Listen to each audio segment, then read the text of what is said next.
Saved by grace alone, through faith alone, in Christ alone, let the church say amen. Soli Deo Gloria, euphoria, the Lord is love, let the church say amen.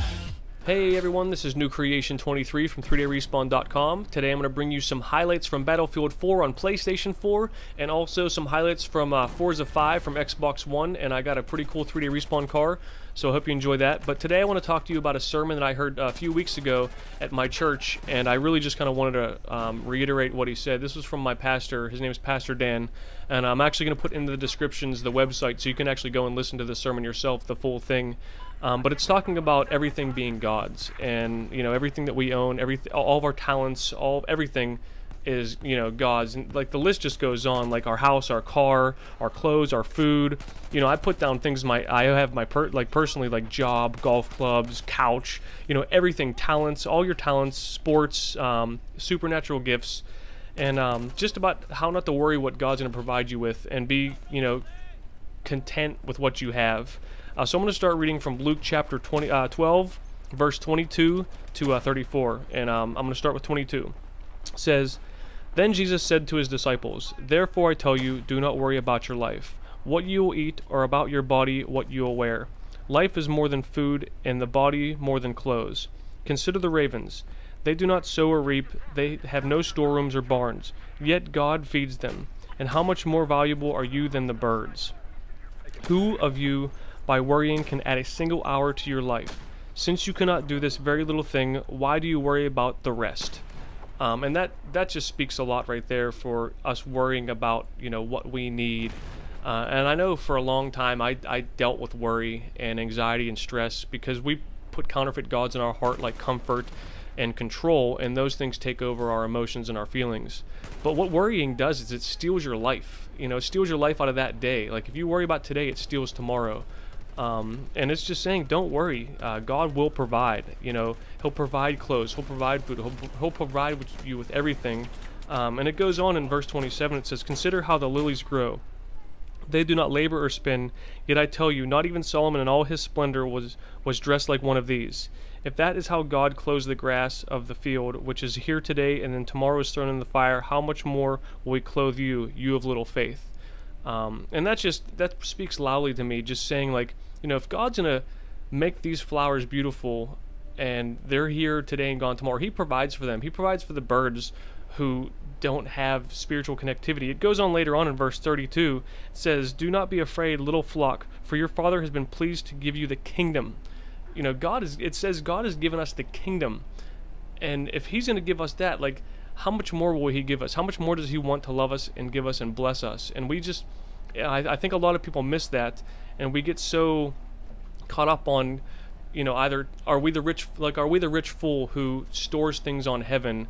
Because at the very end of this little bit, it says, "For where your treasure is, there your heart will be also." So if we're putting our heart to God and where our minds are, like, that's gonna be good. But I think a lot of America is telling us through advertisements and everything, like, you can't be good without having certain things, and we're being pumped this all the time, and everything we do, like, you have to have more, and you have to save it. But it says in I think it's about the parable of the rich fool is in Luke 12 as well, but it's from 13 to 21. It just says on verse 20, it says, "But God said to him, 'You fool, this very night your life will be demanded from you. Who will get what you have prepared for yourself?'" So it's pretty much saying, like, when you die, where does all that stuff go? Does it even matter? Like, you've been saving all these things for so long, and when you pass away, it's gone. And the pastor really just talked about living practically, like money. People always buy way above what they can afford, and then they live in debt, and that's not a good thing. So just live reasonably. Like, don't buy stuff you can't afford. It comes down to that.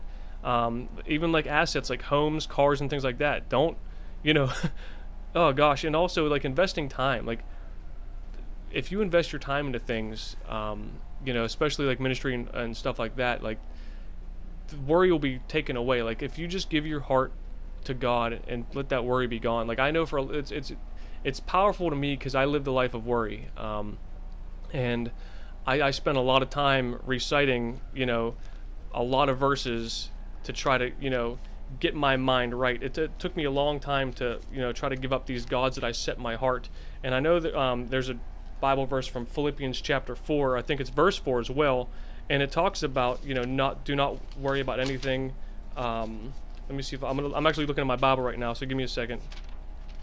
But it's just it says, "Rejoice in the Lord always. I say again, rejoice. Let the goodness of evident to be all. The Lord is near. Do not be anxious about anything, but in everything by prayer and petition with thanksgiving present your request to God." And that just says everything. It doesn't say a few things. Don't worry about anything. And that's just, it kind of ties into with Luke. You know, God will provide for us no matter how bad we think it is and how far off we think we are. God will provide. But it also says by prayer and petition. You know, we have to remember as Christians that prayer is one of the key values that we have to stick to. Like I can go on pretty much every occasion and go into the Bible and see where Jesus prayed, Jesus prayed, Jesus prayed. Every time he heals somebody, he looks to the heavens. When the dove ascended on him after he was baptized, he looked to the heavens and God spoke. Like, Christ maintained his prayerful mentality. Every day he would get up and meditate. He would meet with God. So next time I talk about, you know, the scripture, I want to talk more about prayer. I can kind of foreshadow on a little bit of it now, but like just about prayer life, you know, our prayer life has to be something that's important. I think he gave the analogy of like brushing your teeth. If you brush your teeth, you know, once a day, but like kind of do it really quickly and, you know, whatever, you're going to have a dirty mouth. And if you forget about it, you're going to, you know, just not be healthy. And that's how prayer is too. You have to make sure that you're always staying on top of prayer, because that's your connectivity to the Creator. And just in a prayer life, you know, there's a few things that I've learned. And the first thing was just being still. You have to be still. There's an analogy of like a hunter in the woods. When you go, if you're a hunter in the woods and you go into the woods, there's going to be all kinds of animals around that are going to just all of a sudden be quiet because you come into the woods. But if you be still for a few minutes, all of them come back to life. And that's kind of the quietness that you have to meet the Lord at. He will speak to you in that time. And then the second part I like to do is confess my sins, just right off the bat, so I can, you know, have that connectivity with Him, and then just be thankful and be worshipful for Him and what He's given to you, and then just, you know, cast your cares on Him, because that's what He says. Cast your cares on me, because I care for you. But I just want to just kind of wrap it up and just say, like, read these, check out the sermon. It's really important that, you know, worry is something that can just eat away your life and eat away your mind, and it's something that Satan can just, you know, control you with, and that's not a good thing. So I just pray that, you know, this can reach your heart and reach your mind, that if you're worrying today, or if you have some sort of worry, that you can cast it on God and just pray and give it to Him, and set your mind away from the earthly things. Like, God is going to provide for us. He provides for the birds. He's made the flowers beautiful, and He has given us the kingdom.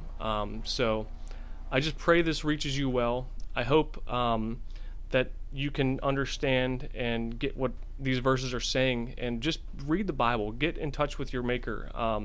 Get to know Christ. This, you know, by prayer, you just gain such a knowledge, and there's times of knowledge that He'll give you. So I really thank you for checking out this video. Hope to see you online. I'm on Xbox and PlayStation, PlayStation 1 and PlayStation, or Xbox One and PlayStation 4. My name's New Creation on both of them. So thanks for checking out this video, and God bless. Hey again, this is New Creation 23 from 3dayrespawn.com. Thank you so much for checking out this video, and I just want to encourage you to sign up for 3dayrespawn.com, the website. It is absolutely free. I'm going to put a little link here right now where you can click on and see how you can sign up for free. Once again, thank you so much for checking out this video, and God bless.